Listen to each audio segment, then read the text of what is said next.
late Tuesday night, a statement by the press secretary of the White House saying that President Obama called both Secretary Clinton and Senator Sanders. The president congratulated both candidates for running inspiring campaigns that have energized Democrats. This statement goes on to say that the president congratulated Secretary Clinton for securing the delegates necessary to clinch the Democratic nomination. And it says the president thanked Senator Sanders for energizing millions of Americans with his commitment to issues like fighting economic inequality. In addition, at Senator Sanders' request, the president and Senator Sanders will meet at the White House on Thursday to continue their conversation about the significant issues at stake in this election that matter most to working families. Linda Tran. Interesting development. It is definitely an interesting development, and I've got to believe that if he spoke to Senator Sanders tonight, he spoke to Senator Sanders over the weekend, that clearly there's some sort of negotiation going on here. We know without a shadow of a doubt that Bernie Sanders cares very deeply about the issues he's been talking about for many, many months now. He cares about how we're going to fight for working people, how we're going to raise the minimum wage, how we're going to address college affordability and some of these major issues, Wall Street reform, and things like that he's been really hitting a lot on the campaign trail. And so I have to imagine that if he's in D.C., he's going to do this rally, he's meeting with the president is not going to put him in a position where he essentially has a really large platform unless some sort of negotiation is going on about a potential graceful and empowered exit. Right. Let's look at the timelines the next few days. So we know that Sanders is going back to Vermont tomorrow to assess his campaign. We know he's going to the White House on Thursday, and then he has a rally scheduled in D.C. Thursday afternoon. Is that the rally where he announces his future? We don't know. We know Friday is Muhammad Ali's funeral. Probably not going to have any kind of real politics on that day. Maybe Saturday. Let's think about what happened in 2008 when Hillary Clinton dropped out. She took 4 days after the last primary, which was June 3rd, waited until June 7th, which is a Saturday, and gave that speech in D.C. To drop out of the race. And so he's also laying off staff. He's also laying off staff. Another timeline bit there too. Correct. I'm totally interested because if he is negotiating and if he's trying to change the platform and if he's trying to get something and they're talking, he lost a ton of leverage tonight because he's gotten smoked in all of the elections. So Bernie Sanders' position tomorrow is a lot worse than it was yesterday if he's trying to work out some deal. That's not to say he shouldn't have run. That's not to say he should have dropped out yesterday. It's just to say that in game theory terms, he took a big step back today. But she won yesterday. She was named the nominee yesterday. So you got to imagine all right, but the party has totally consolidated behind her in a way that she's winning California by 30 points. She won Jersey by 30 points. She won Montana. People weren't expecting her to win Montana. She's going to win South Dakota, right? I mean, she has way overperformed and shown a party consolidating in a way that everybody was terrified, on the Democratic side, was terrified was not going to happen. But he has the potential to deliver something very, very important to Hillary Clinton. Totally. And that is, obviously, totally. Still has lots. Throwing his support behind her and encouraging his supporters to do the same thing.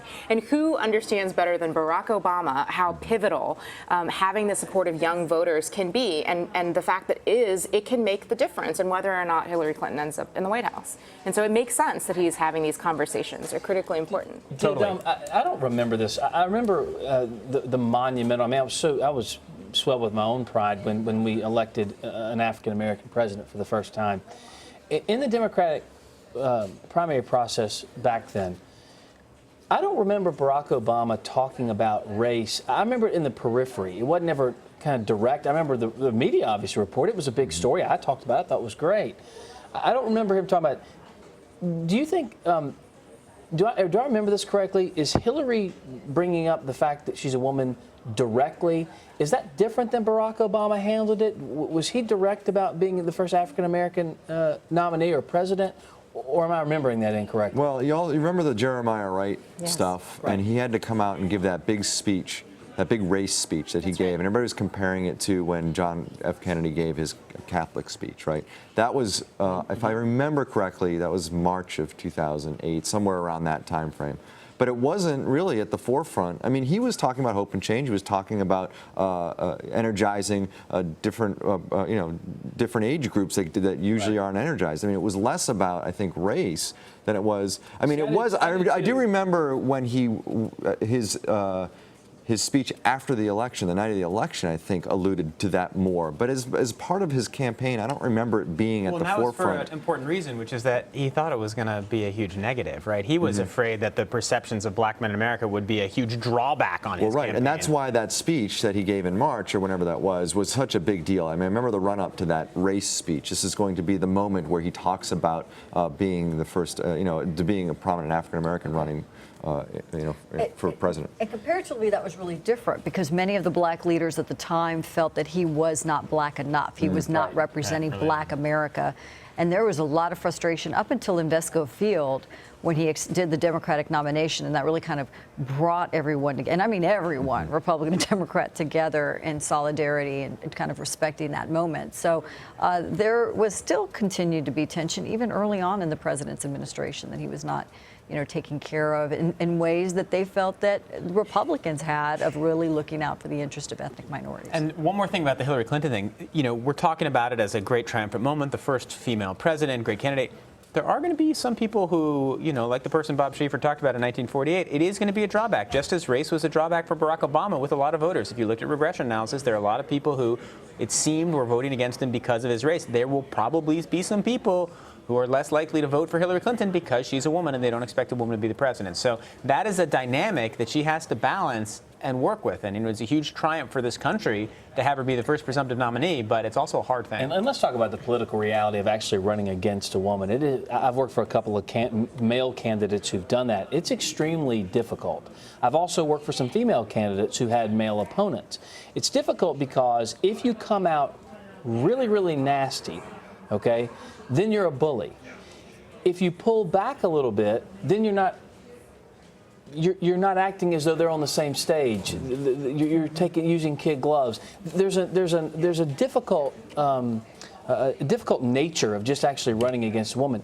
I think what's so interesting here is Donald Trump seems not to care at all. It seems like he's just going to run at her regardless. And Hillary, to her credit, is not a wallflower either. She's going to come right back at him. So I'm interested to see all the typical problems that arise when we've also never seen it on a national scale, which is going to be very interesting to watch. We've never seen it on a national scale. Absolutely. Right? And so that in and of itself is going to be a great lesson for us, people who observe political campaigns, to see how this is going to play out on a national scale. You've seen it in state races, you've seen it, so that is going to be fascinating. It's a different playing field. I can't wait to see them on the debate stage together. I just don't think he's going to walk epic. across and hand her a piece of paper like last. Yeah, that's right.